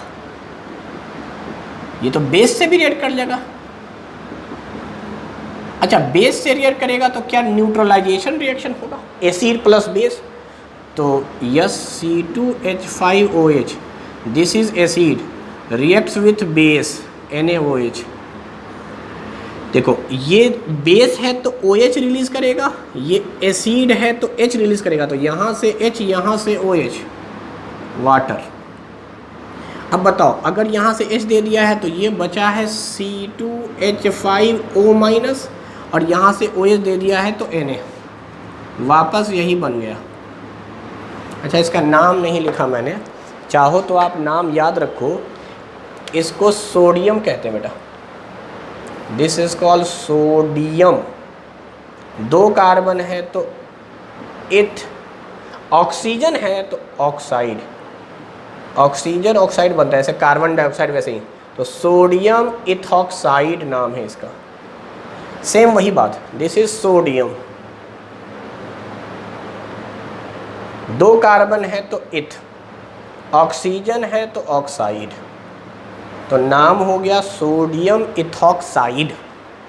तो हाइड्रोजन गैस रिलीज होगा मेटल के साथ, बेस के साथ न्यूट्रलाइजेशन रिएक्शन होगा, वाटर प्लस साल्ट। एक और रिएक्शन हम लोग पढ़ेंगे जो एसिड बेस ही रिएक्शन एक्चुअली है, लेकिन उसको यहाँ पर नाम रखा गया है एस्टरीफिकेशन। एस्टरीफिकेशन, एस्टरीफिकेशन, इसमें क्या होता है, तो यही एल्कोहल अब रिएक्ट करता है कार्बोक्सिलिक एसिड से। This is carboxylic acid. क्या होता है, तो देखो यहाँ से OH रिलीज होता है, मैं मेंशन करता चलता हूँ, यहाँ से OH बिल्कुल बेस की तरह, जैसे यहाँ से ये OH निकला, O पर निगेटिव, सोडियम पे पॉजिटिव, और यहाँ से H निकला। एक तरफ से OH निकलेगा तो दूसरे से H ही निकलेगा। यहाँ पर से H निकला है और बदले में Na आया है। आप कह सकते हैं एक तरह का ये डिस्प्लेसमेंट रिएक्शन है। सोडियम ज़्यादा रिएक्टिव है, रिएक्टिविटी सीरीज में सोडियम ऊपर है, हाइड्रोजन नीचे है, तो सोडियम ने डिस्प्लेस कर दिया हाइड्रोजन को, तो ये एक तरह का डिस्प्लेसमेंट रिएक्शन है। यहाँ पर अगर आप देखें तो न्यूट्रलाइजेशन रिएक्शन है, एग्जैक्टली यहाँ पर भी न्यूट्रलाइजेशन रिएक्शन है। H प्लस O पर माइनस, यहाँ OH O पर माइनस C पे प्लस, तो क्या होगा, OH माइनस और H मिलकर तो वाटर बना देगा। दूसरी बात, ये वाला माइनस आकर इससे जुड़ा, यानी CH3 C double bond O। अब यही वाला देखो पॉजिटिव था, इस पे कौन जुड़ रहा है, O माइनस, और O से क्या लगा हुआ है, C2H5। This is called ester. Ester ये है नाम, चाहो तो एस्टर का नोमेनक्लेचर हम लोगों ने पढ़ा है। ऑक्सीजन के साथ जो लगा रहता है वो ब्रांचिंग के तौर पे होता है, तो इसका नाम हो गया बेटा इथाइल। अब यहाँ पर कितने कार्बन है, this is Amitabh Bachchan, functional group का कार्बन 1 और 2, 2 कार्बन को लिखते हैं इथ, दोनों के बीच में सिंगल बॉन्ड तो एन, और इस पूरे फंक्शनल ग्रुप का IUPAC में नाम आता है O8, तो इथाइल इथेनोएट। कॉमन नाम लिखेंगे तो ये तो इथाइल रहेगा, इथेन को एसेट कहते हैं और O8 का 8 लगाते हैं, तो इथाइल एसीटेट या इथाइल इथेनोएट, ये सब हम लोगों ने एस्टर या कार्बोक्सिलिक एसिड का जब नोमेनक्लेचर पढ़ रहे थे तो ये सारा कुछ बताया था। तो एक तरह से आपके मैंने यहाँ पे जो 3 रिएक्शन लिखे हैं ये कोई ज़्यादा मुश्किल रिएक्शन नहीं है, ये काफ़ी आसान रिएक्शन है, क्योंकि हमें मालूम था कि एसिडिक हाइड्रोजन है तो एल्कोहल एसिड की तरह काम करेगा, और आप देखिए एल्कोहल एसिड की तरह ही काम कर रहा है, मेटल से रिएक्ट कर रहा है, बेस से रिएक्ट कर रहा है, कार्बोक्सिलिक एसिड से रिएक्ट कर रहा है। एक और हम लोग प्योर एसिड से रिएक्शन करवा दें, हालांकि कार्बोक्सिलिक एसिड एक वीक एसिड था, अब अगर हम स्ट्रॉन्ग एसिड से रिएक्शन करा दें लाइक HCl वगैरह, चौथा रिएक्शन विथ एसिड, यानी it reacts with acid, acid से रिएक्शन कराइए C2H5OH इथेनॉल का लाइक HCl। तो अब क्या होगा, ये एसिड है H प्लस रिलीज कर देगा और ये OH माइनस, और कार्बन पे आ गया प्लस चार्ज, तो ये कार्बन से जुड़ा हुआ था। तो अब बताओ मुझे, ये तो वाटर रिलीज हो गया और ये क्लोरीन आकर यहाँ जुड़ गया, यानी C2H5Cl, हेलोजन आकर जुड़ जाते हैं। तो खैर आप देखिए हर बार वाटर ही रिलीज हो रहा है, एसिड से रिएक्शन कराने पर, बेस से रिएक्शन कराने पर, मेटल से रिएक्शन कराने पर सिर्फ हाइड्रोजन गैस होती है। उसके बाद स्टरीफिकेशन में आप देखें तो वाटर रिलीज, अगर एसिड के साथ रिएक्शन देखें तो वाटर रिलीज, बेस के साथ देखें तो वाटर रिलीज।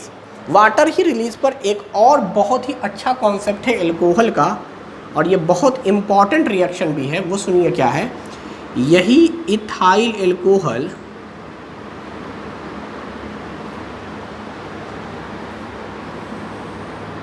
सल्फ्यूरिक एसिड के प्रेजेंस में रिएक्शन करवाया गया है।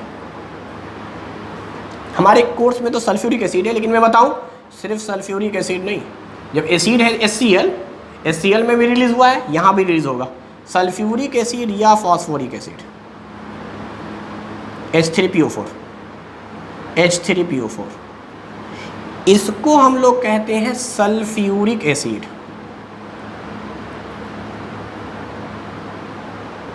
सल्फ्यूरिक एसिड, इसको हम लोग कहते हैं फॉस्फोरिक एसिड। यानी बड़े बड़े एसिड हैं, ये बहुत बड़ा फॉर्मूला है। यहाँ पे बहुत छोटा फॉर्मूला था, HCl HBr ये सब रहता। तो यहाँ पर जो रिएक्शन होता है इसका नाम है एलिमिनेशन रिएक्शन। ये जो रिएक्शन होता है इस रिएक्शन का नाम है एलिमिनेशन रिएक्शन। अभी समझाता हूँ मैं। एलिमिनेशन रिएक्शन का मतलब है कुछ आकर जुड़ेगा नहीं, यहीं से सब निकलेगा, इसी में से सब निकलेगा। और क्या निकलेगा? डिहाइड्रेशन, वाटर निकाल दो, डिहाइड्रेशन। इसीलिए इनको पढ़ाया था मैंने शुरू में, डिहाइड्रेटिंग एजेंट कहते हैं सल्फ्यूरिक एसिड को। क्यों? क्योंकि जब भी अल्कोहल हो और सल्फ्यूरिक एसिड आए समझो वाटर निकल गया। अब वाटर कैसे निकालोगे बेटा? 2 हाइड्रोजन निकाल दो, 1 ऑक्सीजन निकाल दो। तो अब सोचो C2 का C2 रहने दे, 2 हाइड्रोजन जैसे निकाला क्या ये 3 हो गया और O निकल गया तो 1H C2H4। देख ले, दिस इज कॉल्ड इथीन। उल्टा रिएक्शन पढ़ा था हम लोगों ने, ethene plus water acidic medium में इथेनॉल। अब तो एक सीधा पढ़ते हैं, इथेनॉल एसिडिक मीडियम में रिएक्शन किया, वाटर निकल गया, वाटर निकाल दो, 2 हाइड्रोजन 1, या सिंपल समझना, यहाँ OH है यहाँ से H ले ले। फार्मूला क्या है? HOH, 2H 1 O, तो OH था 1H यहाँ से ले लोगे तो 1H की कमी हो जाएगी तो C2H4 बचेगा।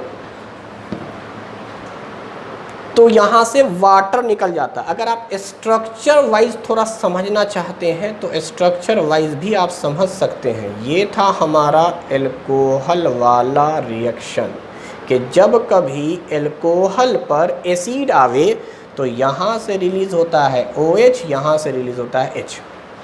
इसी में से कुछ आके जुड़ा नहीं, इसी में से अगर आकर जुड़ता ऑक्सीजन और उसके बाद वाटर जाता तो ऑक्सीडेशन, PCC वगैरह का काम, एल्युमिनियम कह रहा हूँ, alkaline KMnO4 acidified K2Cr2O7, oxygen आता फिर वाटर जाता। यहाँ डायरेक्ट वाटर चला गया, कुछ आया नहीं है।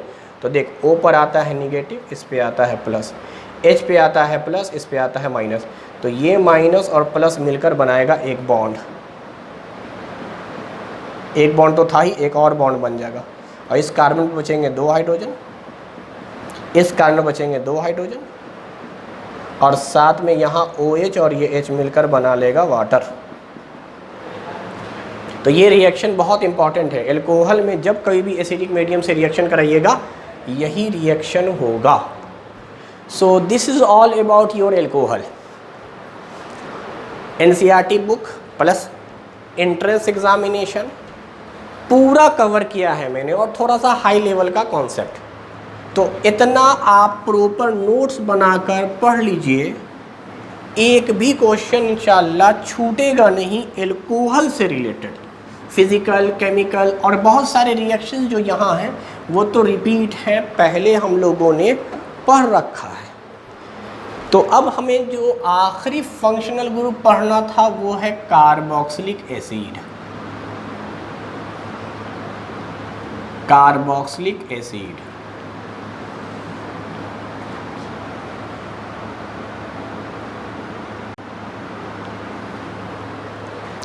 अगर हम इसका नोमेनक्लेचर सिस्टम सीखें तो IUPAC में इसका नाम हो जाता है अल्केनोइक एसिड। एक्चुअली ओइक एसिड का इस्तेमाल करते हैं। कॉमन नेम आपको मैंने कहे थे कि शुरू के 4 याद रखिए ऐसे ही, यानी फॉर प्लस इक एसिड हाइड्रोजन के लिए, अगर मिथाइल ग्रुप होगा ये हाइड्रोजन के लिए, अगर मिथाइल ग्रुप होगा तो एसेट प्लस इक एसिड, ये है CH3 ग्रुप जब जुड़ेगा तो। उसके बाद तो इन जनरल नाम पढ़ाया है प्रोपआयनिक एसिड और ब्यूटायरिक एसिड।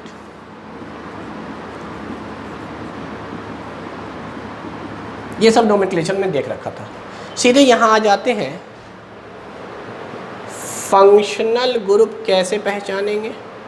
तो फंक्शनल ग्रुप का फॉर्मूला था कार्बन डबल बॉन्ड O फिर सिंगल बॉन्ड OH। तो क्या आप कह सकते हैं ये कार्बन फंक्शनल ग्रुप है और मोनोवैलेंट है, मोनोवैलेंट है। एसिडिक हाइड्रोजन भी रख रहा है ये।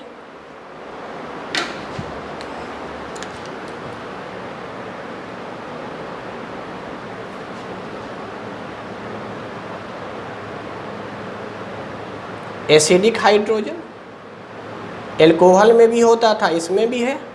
एसिडिक हाइड्रोजन की वजह से क्या होगा, it is acidic in nature. दूसरी बात, ये भी एक अच्छा सॉल्वेंट है।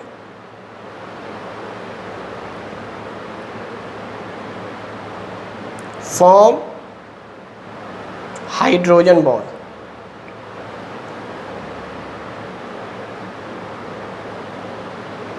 Hydrogen bond. और ये याद रखिएगा, ये more acidic than alcohol, more acidic than alcohol and water. Alcohol और वाटर से ज़्यादा एसिडिक है कार्बोक्सिलिक एसिड, इसलिए नाम में ही लगा हुआ है एसिड।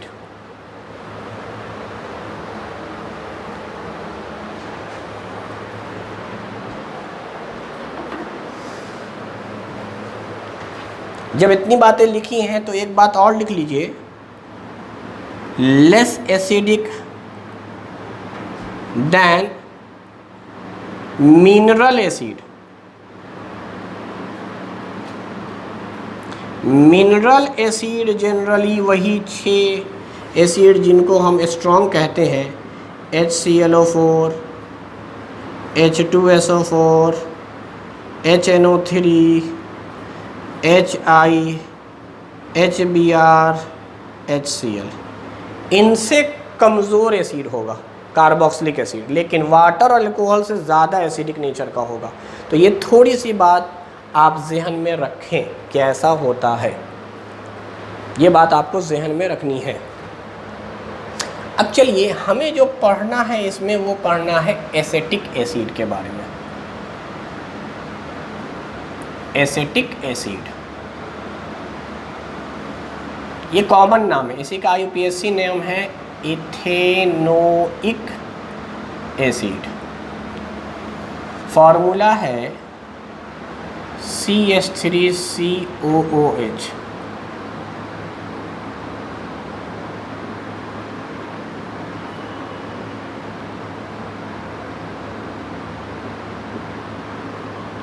ये पहली बात, फिजिकल प्रॉपर्टी में आ रहे हैं। कलरलेस लिक्विड, कलरलेस लिक्विड है। दूसरी बात, पंजेंट स्मेल होता है, थोड़ा बहुत इसका एसिड है इसलिए सॉर टेस्ट होता है। ये भी वोलाटाइल नेचर का है, यानी फिजिकल स्टेट बदलता है। ठीक है, आगे इधर ले देते हैं।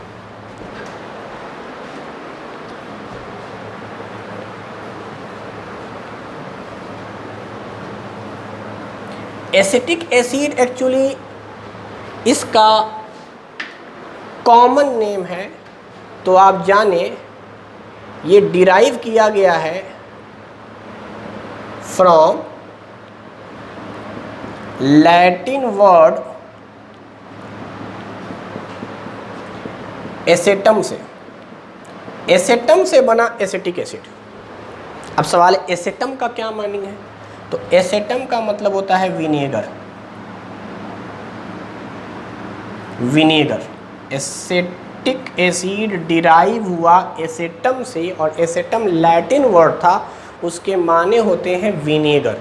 तो अब क्वेश्चन उठा विनेगर क्या है, तो सुनो, aqueous solution of acetic acid.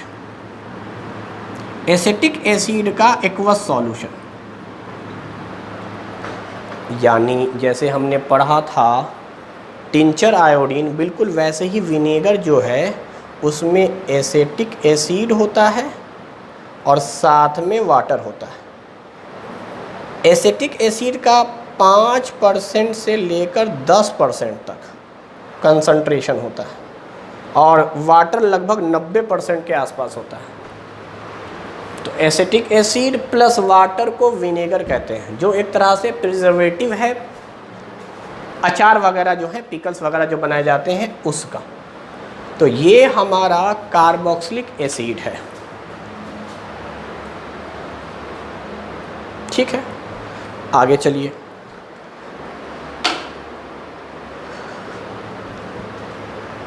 Carboxylic acid बनाया कैसे जाएगा, ये बनेगा कैसे, यानी इसका प्रिपरेशन क्या है। तो एसिटिक एसिड बनाना बहुत आसान, आपको मैंने सिखाया है पहला ऑक्सीडेशन, ऑक्सीडेशन रिएक्शन। देखो ये एल्कोहल है,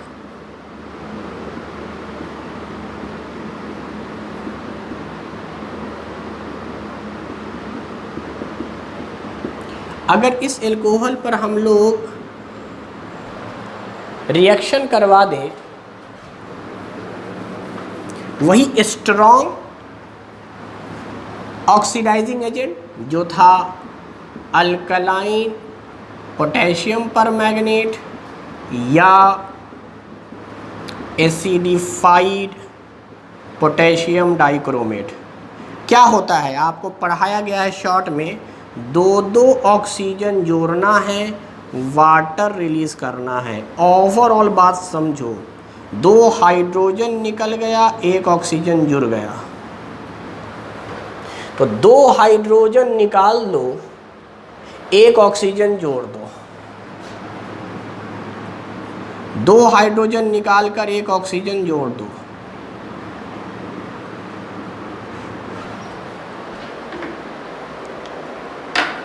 दो हाइड्रोजन निकाल कर ऑक्सीजन जोड़ दो, तो यहाँ पर फॉर्मूला अगर चाहते तो ऐसे लिखते CH3CHOH, यही था हमारा इथेनॉल।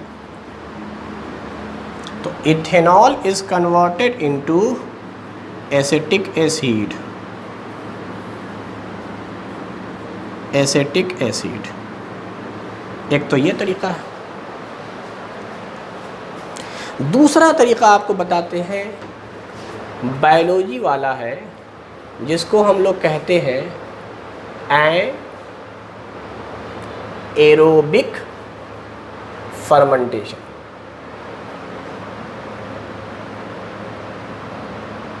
देखो दो वर्ड आता है, एक आता है एरोबिक, एक आता है एनएरोबिक। एरोबिक का मतलब होता है ऑक्सीजन के प्रेजेंस में कुछ कराया जाए, और एनएरोबिक का मतलब है ऑक्सीजन के एब्सेंस में। यानी फर्मेंटेशन आप करा रहे हैं, लेकिन कैसे करा रहे हैं? ऑक्सीजन के एब्सेंस में।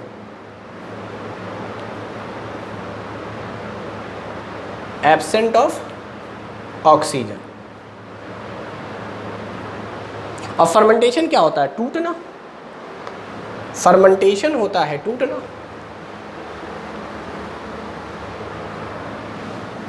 तो इसमें लिख लीजिए,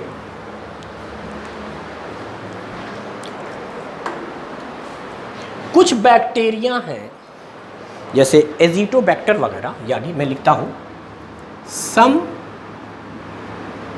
bacteria like acetobacter has ability to convert glucose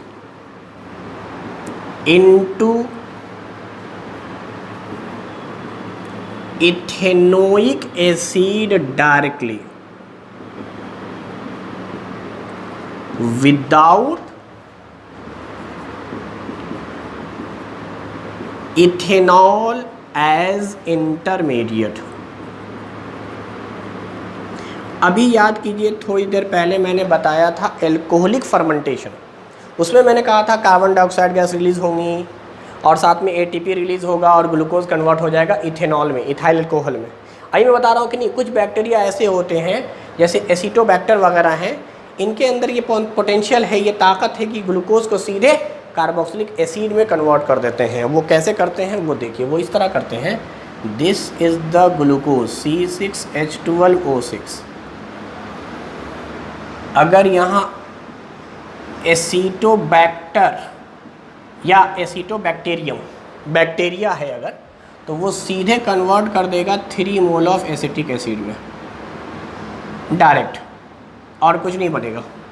balance कर लो, 2 कार्बन इंटू 3 6 कार्बन, 3 एक 4 hydrogen into 3 12 hydrogen, 2 oxygen into 3 6 oxygen. तो glucose is finally converted into acetic acid, acetic acid. ठीक, तो ये कहलाता है एनाएरोबिक फर्मेंटेशन, जहाँ ऑक्सीजन नहीं है, ऑक्सीजन के एब्सेंस में फर्मेंटेशन करवाया जा रहा है और रिज़ल्ट में आपको फाइनल प्रोडक्ट जो मिल रहा है वो एसिड मिल रहा है। ये थोड़ा सा बायोलॉजी की बात हो गई। खैर, अब क्वेश्चन उठता है कि इसका केमिकल प्रॉपर्टीज़ क्या है, what is it's chemical properties. तो देखो भाई, हम लोग बहुत सारा रिएक्शन पढ़ चुके हैं, इसलिए मैं डायरेक्ट लिख दे रहा हूँ जल्दी जल्दी। एस्टरिफिकेशन, एस्टरिफिकेशन, एस्टर का बनाना क्या होगा? एसिटिक एसिड आएगा, एल्कोहल आएगा C2H5OH, वाटर बनेगा, यहाँ से H निकलता है, यहाँ से OH निकलता है, वाटर बन जाता है और एस्टर बन जाता है CH3COC2H5। यही यहाँ पर ऑक्सीजन पे माइनस है, यहाँ OH निकला, सॉरी कार्बन पर से निकला का OH पे O पर माइनस है, कार्बन पे प्लस है, और यहाँ पर O पर माइनस है, H पे प्लस है। तो ये HOH मिला के वाटर और ये O निगेटिव इस कार्बन पे जाके अटैक करता है और ये फार्मूला बनता है। ये अभी थोड़ी देर पहले देखा था हमने। याद रखिएगा, जहाँ ऑक्सीजन ज़्यादा है वहीं से OH, जहाँ ऑक्सीजन कम है वहाँ से H। ये सब बात हम लोगों ने बहुत पहले भी कई बार पढ़ रखा है। सीधे आते हैं दूसरे पर। चूँकि ये एसिडिक नेचर का है तो इसका रिएक्शन हम लोग बेस से भी करा सकते हैं, यानी reaction with base like NaOH।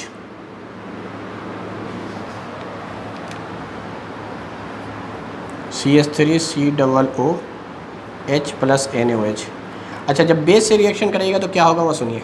Base से जब आप रिएक्शन करिएगा तो बेस हमेशा यहाँ से OH रिलीज़ करेगा, N पे आएगा प्लस, O पर आएगा माइनस, और यहाँ से निकलेगा H पे आएगा प्लस, O पर आएगा माइनस, यानी कुछ ऐसा बनेगा सॉप या मेटालिक एस्टर और साथ में वाटर। एसिड बेस का रिएक्शन है न्यूट्रलाइजेशन रिएक्शन।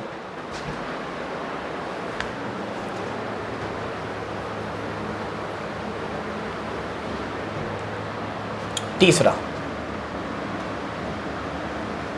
देखो एसिटिक एसिड की खासियत ये है कि ये रिएक्शन कर लेता है कार्बोनेट और बाइकार्बोनेट के साथ।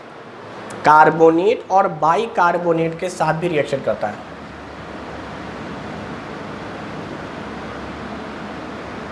रिएक्शन विथ कार्बोनेट, जैसे CH3COOH प्लस Na2CO3। वही सारी कहानी है। ऐसा सोचो कि यहाँ पर क्या हुआ। अच्छा, पहले लिख देते हैं फिर समझा देते हैं क्या हुआ। यही बनेगा आपका बेस या ईस्टर या मेटालिक ईस्टर या सॉप, जो भी आप कहें।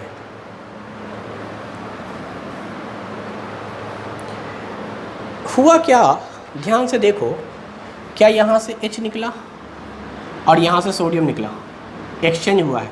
H पे है प्लस, यहाँ सोडियम पे है प्लस। सोडियम ज़्यादा रिएक्टिव था, H को डिस्प्लेस कर देगा, आ जाएगा। लेकिन यहाँ पर सोडियम 2 है, 2 सोडियम आना चाहेंगे, यानी 2 मॉलिक्यूल होगा।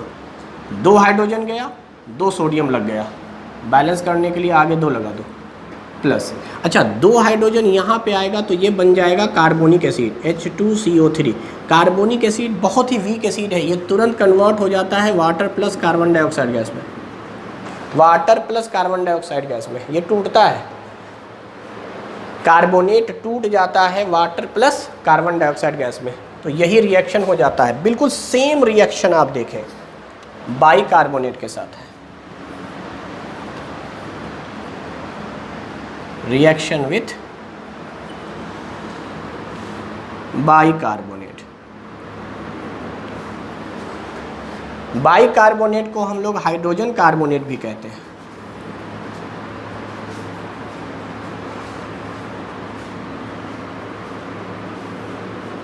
हाइड्रोजन कार्बोनेट, तो ज़रा देखिए क्या मैं बोल रहा हूँ। CH3COOH, बाइकार्बोनेट यही है। क्या होगा मैंने ही बताया था, H जाएगा Na आएगा। यहाँ अच्छी बात क्या है, एक ही सोडियम है एक ही H है, तो एक H चला गया और उसके बदले में सोडियम आ गया। अच्छा, ये H यहाँ आया तो H मिलके फिर से क्या H2CO3 बन गया। H2CO3 टूट गया तो H2O प्लस CO2। ये इतनी सारी बातें आपको जहन में रखनी है। यहाँ मैं लास्ट बात आपको बता देता हूँ इम्पॉर्टेंट। कार्बोक्सिलिक एसिड के अंदर में मैंने अभी तक आपको बॉइलिंग और मेल्टिंग पॉइंट नहीं बताया, लेकिन इथेनॉल में पहले ही बता दिया था। अब देखिए, ज़्यादा इम्पॉर्टेंट इसका मेल्टिंग बॉइलिंग पॉइंट है। इसीलिए इसको मैं लास्ट में बता रहा हूँ और इसको आप याद रखेंगे।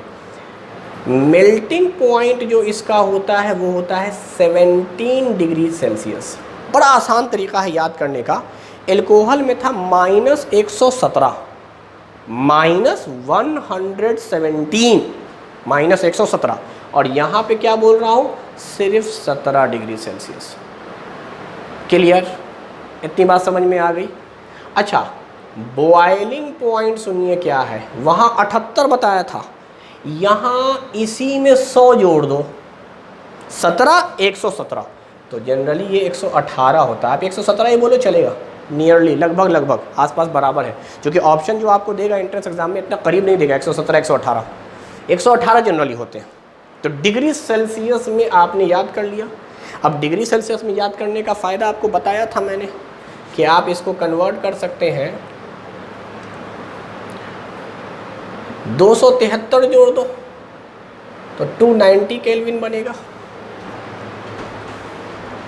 अच्छा, इसमें आप 273 जोड़ दो, 118 प्लस 273, 8 3 11, हाथ में रहा 1, 2 7 2 9, 2 1 3, 391 केल्विन।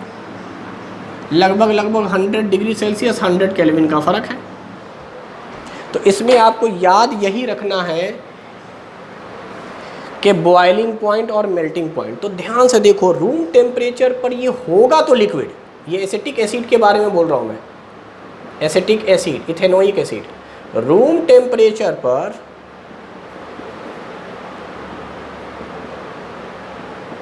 यानी 25 degree Celsius, that is 298 kelvin पे क्या होगा, इट इज़ लिक्विड। इसीलिए मैंने कहा था कलरलेस लिक्विड होते हैं जिसमें पंजेंट स्मेल होता है। मगर 25 डिग्री सेल्सियस से पहले 17 पर यह लिक्विड था, लेकिन 17 से पहले जब टेम्परेचर हो जाए 10 डिग्री सेल्सियस तब यह सॉलिड हो जाएगा। यानी मेल्टिंग पॉइंट 17 का मतलब हो गया below 17 degree Celsius temperature it is solid. और जब ये सॉलिड होता है तो ओशियन जैसा मालूम होता है, इसीलिए अक्सर विंटर में ये जम जाता है, अक्सर ये विंटर में सॉलिडिफाइड हो जाता है। In winter it become solidify and appear like ocean, glacier जैसा हो जाता है। इसीलिए इसको कहते हैं ग्लेशियल एसिड या glacial acetic acid, glacial acetic acid. This is the reason. अक्सर विंटर में जम जाता है ये, चूँकि इसका मेल्टिंग पॉइंट जो है वो रूम टेम्परेचर के आसपास आपको दिख रहा है। अक्सर 17 डिग्री सेल्सियस से ठीक पहले ये सॉलिड होगा, 17 पर आकर लिक्विड बनेगा। तो अक्सर हम देखते हैं हमारे यहाँ भी अलीगढ़ में टेम्परेचर जो होता है वो 0 डिग्री सेल्सियस या 1 2 3 4 5 के आसपास रहता है। समटाइम्स ऐसा भी देखा गया है कि -1 -2 भी टेम्परेचर पहुंच गया है अलीगढ़ का विंटर सीजन में। लेकिन अगर मैं एवरेज मानूं तो 10 डिग्री 12 डिग्री 13 डिग्री तो आम सी बात है। तो मैं कह रहा हूं 17 के नीचे ये एसिटिक एसिड जम जाएगा, सॉलिड हो जाएगा। तो इसीलिए इसको ग्लेशियल एसिड भी कहते हैं। This is the reason. तो इसके मेल्टिंग बॉइलिंग पॉइंट और एल्कोहल के मेल्टिंग बॉइलिंग पॉइंट बड़े इंपॉर्टेंट है। और मेल्टिंग बॉइलिंग पॉइंट का मतलब समझा कीजिए आप। तो मेरे ख्याल से एसिटिक एसिड से रिलेटेड जितने क्वेश्चन हो सकते थे, इसके केमिकल और फिजिकल प्रॉपर्टी वो बता दिए हैं। बहुत सारे रिएक्शन जो हैं वो रिपीट हुए हैं एल्कोहल में, अल्केन, अल्कीन, अल्काइन में। तो आज के लिए इतना ही। नेक्स्ट क्लास में फिर मिलेंगे। Thank you very much.